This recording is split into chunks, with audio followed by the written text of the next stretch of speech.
Mom collapsed, came the sudden message from my daughter Lily. I'd divorced a year ago, and my 7-year-old Lily was taken by my ex-wife Susan.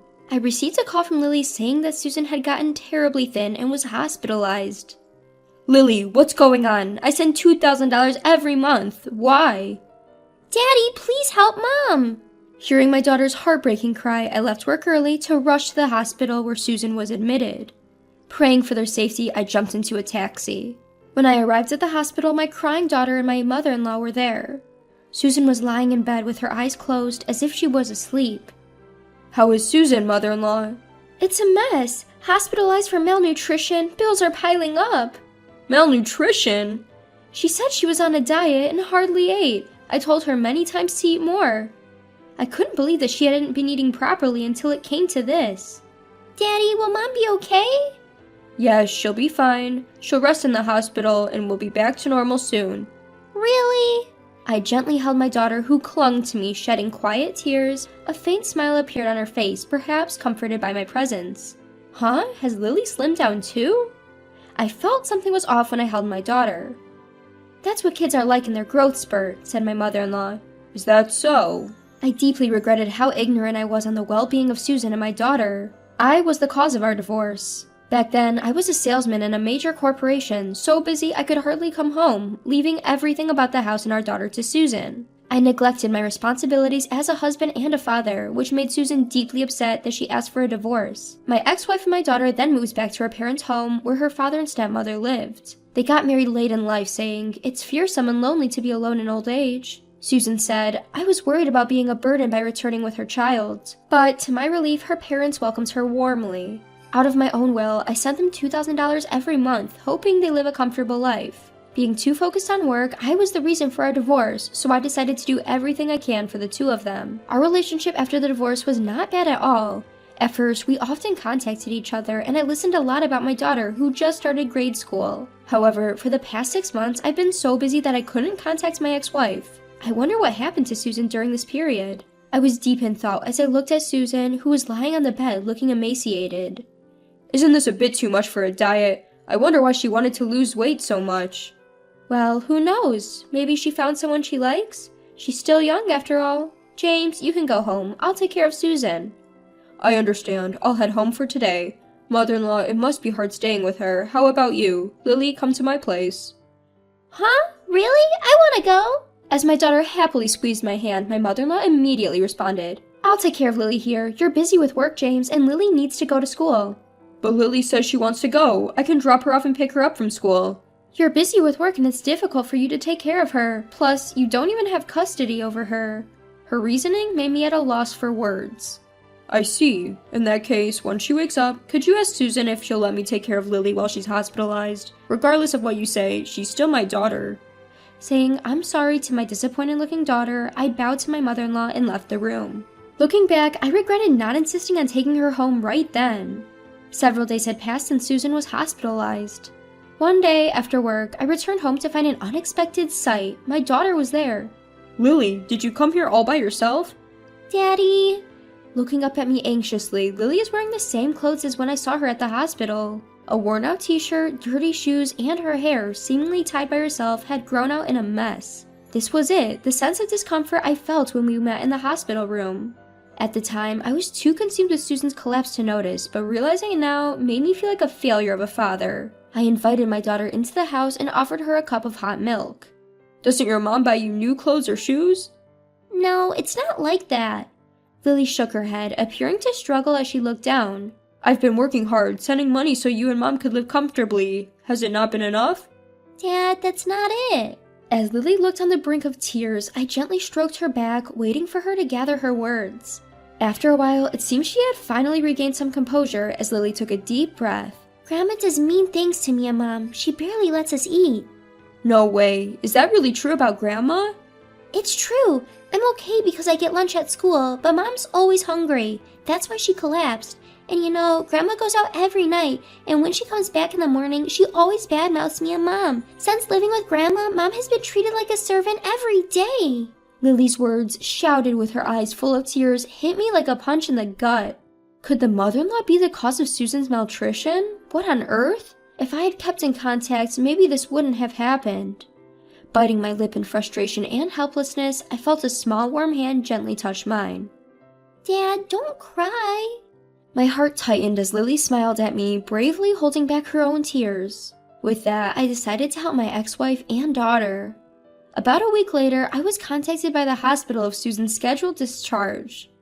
Normally, the in-laws would have been the first to get contacted, but I had already arranged with the hospital to prevent that. I had grown suspicious toward my mother-in-law since she would always prevent me from seeing Susan and barely let me talk to her on my daily visitations. Moreover, she would constantly call me even when I had informed that Lily was staying with me, and hearing Lily's stories made me convinced that something was off with my mother-in-law.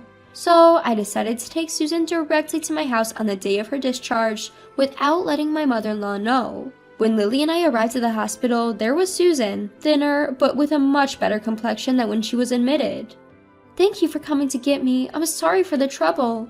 Hearing Susan's voice properly after a long time made my heart beat faster. I'm so glad she's alive. Just as I breathed a sigh of relief, Lily rushed to hug her mother. "Mom, I'm so glad you're fine now." "Lily, I'm sorry for worrying you." As I watched their emotional reunion, I felt a lump in my throat, but I knew he wouldn't stick around for my mother-in-law to show up. I quickly ushered them into the car and headed home. It feels nostalgic.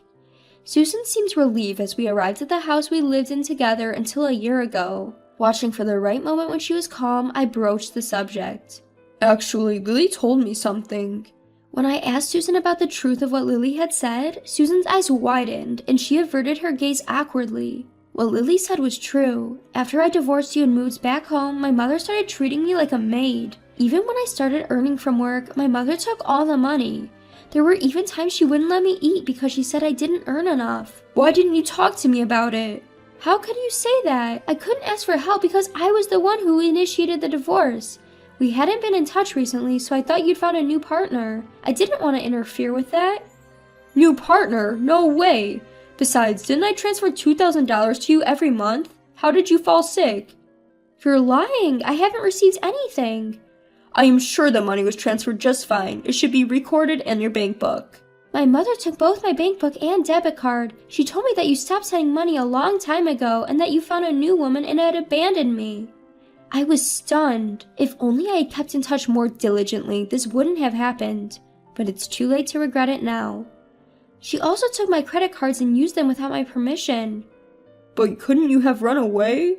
"If I did that, then they would turn on my father, who was left at home. I can't leave my father alone." Susan choked up as she said this. My mother-in-law was a big spender, and when Susan and I were still married, she would often come to us asking for money. But she was generally a pleasant and kind person, so I believed Susan and Lily would get along with her. However, the moment Susan moved back home after the divorce, my mother-in-law seemed to have turned into a completely different person. She didn't do any housework and went out every day, taking her frustration out on Susan and Lily when she was out of money. My father-in-law is a quiet man who couldn't stand up to my mother-in-law, so he turned a blind eye to it. He didn't offer any help, and Susan just had to endure it. But I let Lily suffer. I'm a terrible mother, aren't I? "That's not true. The one at fault is entirely my mother-in-law." "I see.